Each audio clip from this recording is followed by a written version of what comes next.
اعوذ بالله من الشیطان الرجیم. بسم الله الرحمن الرحیم. الحمد لله رب العالمین والصلاة والسلام علی سیدنا محمد و علی آله و اصحابه اجمعین، اما بعد. خواهران مهربان، برادران عزیز، السلام علیکم و رحمت الله و برکاته. عنوان بحث امروز ما ازدواج در جوانی است. این تاپیک بسیار یک تاپیک مهم هسته. به دو دلیلی مهم است. چرا؟ یکی از لحاظ مذهبی و یکی از لحاظ غیر مذهبی. یا این تاپیک دو بود داره، بود مذهبی و بود غیر مذهبی. دو انسان هسته که تشکیل خانواده میده. خانواده ها هستن که اجتماع را ایجاد میکنن و اجتماع هسته که بالاخره جهان به وجود میاره. هرگاه نسبت به این اصل و بنیاد ازدواج توجه صورت نگیره، دو انسان فاسد و دو انسان بد اخلاق و دو انسانی که مغزشان قلبشان مسخ شده، اگر اینا یک جای میشن، یک جامعه فاسد به وجود میارن. اگر در تعداد چیز خوب گذاشته نشه، هر قدر بالا بره خراب هسته. بنان مسئله ازدواج یک مسئله مهم و حساسی هسته که دین مقدس اسلام نسبت به این مسئله اشارات بسیار زیاد داشته. چون ما در قرن 21 زندگی میکنیم، مشکلات ما با مشکلات گذشته ها فرق میکنه. ممکن در گذشته ها این مشکل اولیه برشان نبوده، مشکل اولی برشان نبوده، مشکلاتی بوده که در مسائل در قدم دوم، سوم، چهارم مطرح بوده. اما امروز مشکل ازدواج بر جوامع اسلامی مخصوصا مشکل اولیشان هسته. این صحبت ما دو بخش داره. یک بخشش عدم ازدواج هسته و خطرات آن و یا حسرات منفی آن، و بخش دومش ازدواج و فایده های آن و حسرات مثبت آن. در قدم اول، کسایی که در جوانی ازدواج نمی کنن چه حسرات منفی میتونه سرشان داشته باشه؟ مغز انسانه ازدواج نکردن در جوانی مختل میسازه. چرا؟ شهوت مغز مختل میسازه و مغز زیر تسلط خود میگیره.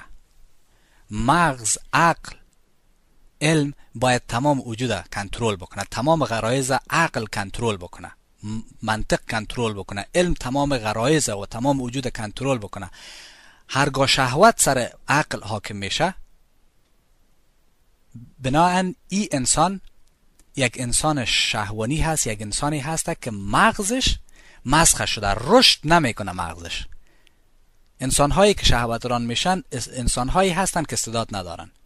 هیچ انسان با استعداد شما پیدا کرده نمیتونی مگر ای که او یک انسانی هست که از شهوترانی جلوگیری کرده. هر انسان شهوتران استعدادش خراب هست، مغزش خراب هست، مغزش مختل شده و رشد نکرده مغزش. چرا؟ فشارهای درونی. تصور بکنین که در یک چای جوش شما آب بندازین و این چای جوشه سر یک آتش بگیرین و نولهش هم بند بکنین، بالاخره بخارات وقتی در داخل ازی پیدا میشه و این دفع نمیشه، چای جوش انفجار میکنه، به مثل یک بمب انفلاق میکنه. وجود انسان هم این قسم است. انرژی را که میگیری، انرژی و شهوت تبدیل میشه. این شهوت و این غریزه باید دفع شود. در غیر از او در مغز، سر مغز تاثیر میکنه، مغز انسان مختل میسازه و مغز نمیتونه رشد بکنه. مغز در حالت اختلال قرار میگیره. و دیگه دلیلی که عدم ازدواج میتونه حسرات منفی داشته باشه، انسانهایی که حسیر شهوت میشن و شهوت سر مغز از اینا تسلط پیدا میکنه، دل سرد هستن از زندگی، از خانه دل سرد هستن. روابط، اخلاقیات بر از اینا ارزش نداره، معنویات برشان ارزش نداره. یک انسانهای حیوان صفت و حیوان گونه میشن اینا بالاخره.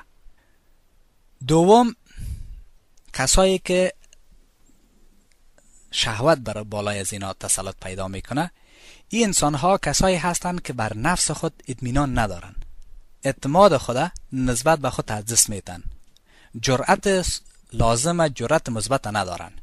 یک انسان شهوتران یک انسان زبون هست، یک انسانی هست که جرأت نداره، اطمینان بالای خود نداره، ارادی درست نداره، ارادیش بسیار لرزان هست، تصمیم گرفته نمیتونه، پول نداره، درس درست نخونده، خودش میفهمه که کارش نادرست هسته.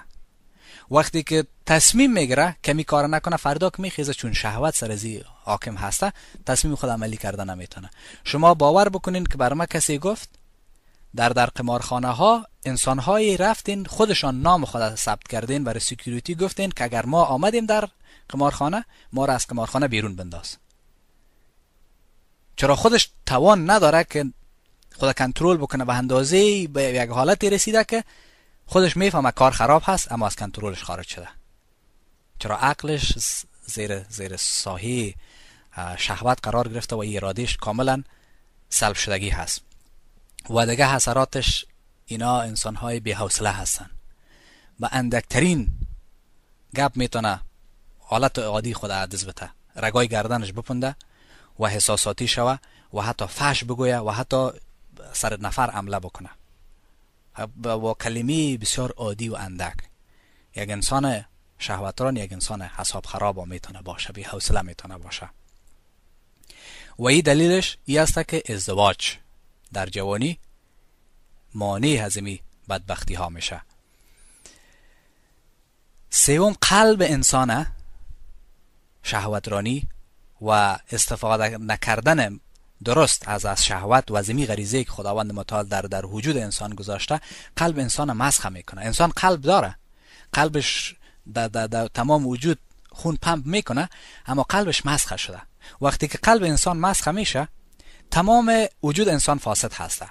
چشمش فقط طرف بدی ها میبینه، زبانش فقط حرفای کلمات شرک و کفر و بدبختی از زبانش از دانش خارج میشه و روابطهایش روابطهای شیطانی هسته. یک انسانی هست که قلبش کاملا مسخ شده و این انسان از زندگی خود لذت نمیبره، از هر نیکی فرار میکنه. اگر راجع به نیکی ها گپ بزنی، این متنفر هست از انسان‌های نیک، حتی وحشت داره. یک انسان نیکو را میبینه، یک انسان درست را میبینه، وحشت داره. در کنار انسان‌های فاسد این آرامش خدا، آرامش نسبی پیدا میکنه.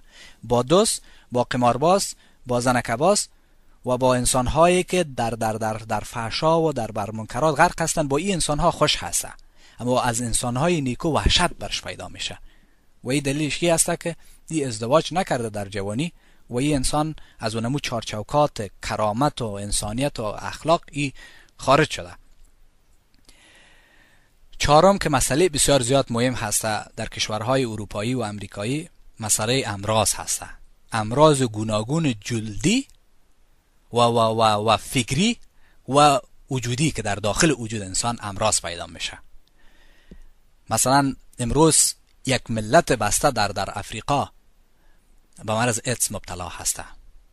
ما چند وقت پیش در یک مجله خواندم، در یک کلینیک شده بودیم، یک مجله را ورق می‌زدم، در اون نوشته کرده بود که در هر 10 ثانیه یک نفر که معتاد به مرض ایدز هسته جان میده. در هر 10 ثانیه حساب بکنید، در هر 10 ثانیه چقدر انسان میموره، هلاک میشه. و این حساس بنیادش از شهوترانی هسته. امراض HIV، شما یک بار این ارقام ببینید که این ارقام چقدر بلند رفته. ملت ها امروز در حالت غرق شدن هسته، ملت ها داره غرق میشه، نابود میشه.